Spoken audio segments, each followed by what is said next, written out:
Kiranoday news, निपक्ष आणि निर्भीड न्यूज चॅनल। साहेब, आज गणेशोत्सव संचालक कमिटी बैठक झाली, काय सूचना देण्यात आली सर्व मंडळांना? आगामी गणेशोत्सवच्या अनुषंगाने आज सांगोला तालुक्यामध्ये शांतता कमिटीची बैठक घेण्यात आली। या बैठकीला सर्व मंडळाचे पदाधिकारी, गावातील प्रतिष्ठित नागरिक, सर्व शासकीय अधिकारी आणि अंमलदार हे उपस्थित होते। याच्यात गणेश मंडळांना ज्या सूचना देण्यात आल्या त्याच्यात त्यांनी मंडप कसा टाकावा, मंडप टाकत असताना रस्त्याची 1/3 बाजू त्यांनी वापरावी, 2/3 बाजू ही वाहतुकीसाठी मोकळी ठेवावी। सर्व प्रकारच्या ज्या परवानग्या आहेत त्या सर्व प्रकारच्या परवानग्या त्यांच्याकडून घेण्यात याव्या। त्यांनी स्वतः मूर्तीच्या सुरक्षिततेकरिता एक 24 तास रक्षक नेमावा, या प्रकारच्या सूचना त्यांना देण्यात आल्या। त्याचप्रमाणे जो आपला ध्वनी प्रदूषण कायदा आहे, त्या ध्वनी प्रदूषण कायद्याने ज्या डेसिबलच्या मर्यादा घालून दिलेल्या आहेत त्या डेसिबलच्या मर्यादेच्या अनुषंगानेच योग्य तो त्यांच्याकडून साऊंडचा वापर व्हावा, या प्रकारच्या सूचना त्यांना देण्यात आल्या। त्याचप्रमाणे त्यांनी सामाजिक उपक्रम हे त्यांच्याकडून घेण्यात यावे, ज्यात रक्तदान असेल, आरोग्य शिबिर असेल, हरित वारी हा आपला जो उपक्रम चालू आहे त्यात त्यांनी मोठ्या प्रमाणात सहभाग घ्यावा असे सुद्धा त्यांना सांगण्यात आले। यावर्षी आपण सांगोला पोलीस स्टेशनच्या अंतर्गत गणराया अवॉर्ड्स चालू केलेले आहेत। आपल्याकडे जे 7 चौकी आणि बीट आहेत त्या सर्व बीटमधून आपण 3 पुरस्कार देणार आहोत। त्याचप्रमाणे सांगोला शहरातून सुद्धा आपण प्रथम, द्वितीय आणि तृतीय असे पुरस्कार देणार आहोत। मंडळ किती आपल्या शहर आणि ग्रामीण? अजून मंडळांची नोंदणी चालू आहे। सध्या जी माहिती आहे त्यानुसार मला वाटतं 29 मंडळांनी आत्तापर्यंत नोंदणी केलेली आहे, पण अजूनही ती प्रोसेस चालू आहे। टोटल 270 मंडळांनी आत्तापर्यंत ॲप्लिकेशन केलेलं आहे। बोल। सर्वांच्या आवडती विषय म्हणजे गणपती डीजे असतो, त्या सर्वात तुमचं काय आव्हान असेल?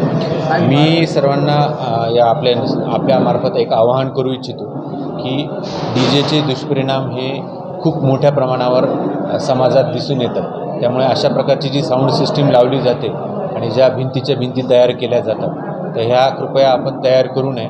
जे आपल्याला ध्वनी प्रदूषण कायद्याने जे लिमिट्स दिलेल्या आहेत त्या लिमिटच्या अंतर्गतच आपल्याला जी काही आपली साऊंड सिस्टीम आहे ती आपण वाजवावी आणि पारंपरिक वाद्य याला आपण प्रिफरन्स द्यावा आणि पारंपरिक वाद्य मोठ्या प्रमाणात आपण वापरावे। साऊंड सिस्टम अजून आपली बैठक झालेली नाही, पण आपली बैठक आपण बोलवलेली आहे। आज पण आपण ते बोलवलेले होते।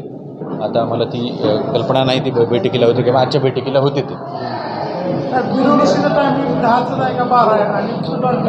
ह्याच्यात कसं आहे की 10 वाजेपर्यंत हा आपला रेग्युलर वेळ असतो, परंतु विसर्जनाच्या काही दिवशी महाराष्ट्र शासनाकडून आणि माननीय जिल्हाधिकारी महोदय यांच्याकडून वेळेमध्ये सूट दिलेली जाते।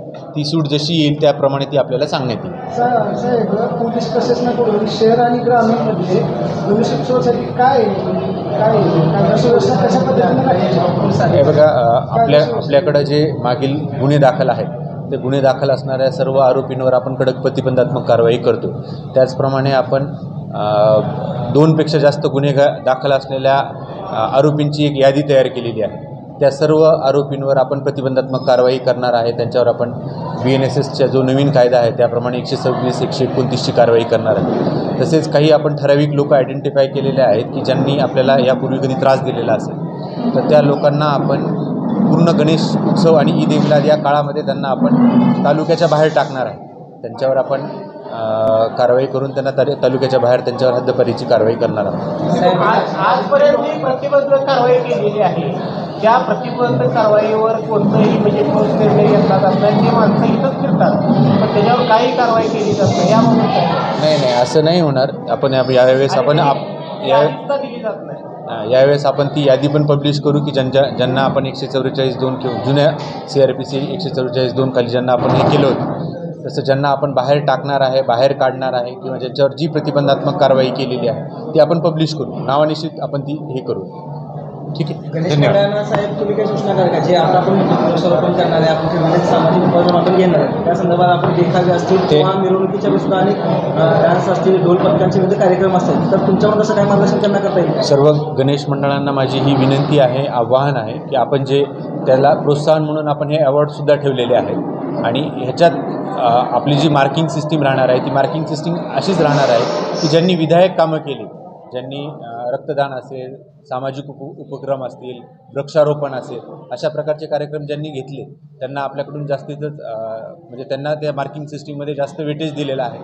तर त्यामुळे सर्वांनीच असे चांगले उपक्रम घेण्याचा प्रयत्न करावा, जेणेकरून गणपती स्थापनेमागचं जे उद्दिष्ट होतं, जे ध्येय, ते ध्येय आपल्याला साध्य करता येईल. येस. आपल्या परिसरातील ताज्या बातम्या पाहण्यासाठी किरणोदय न्यूज चॅनलला यूट्यूबवर सबस्क्राईब करा आणि बेल आयकॉन प्रेस करा. बापूसो भणगे निवोदित साहित्य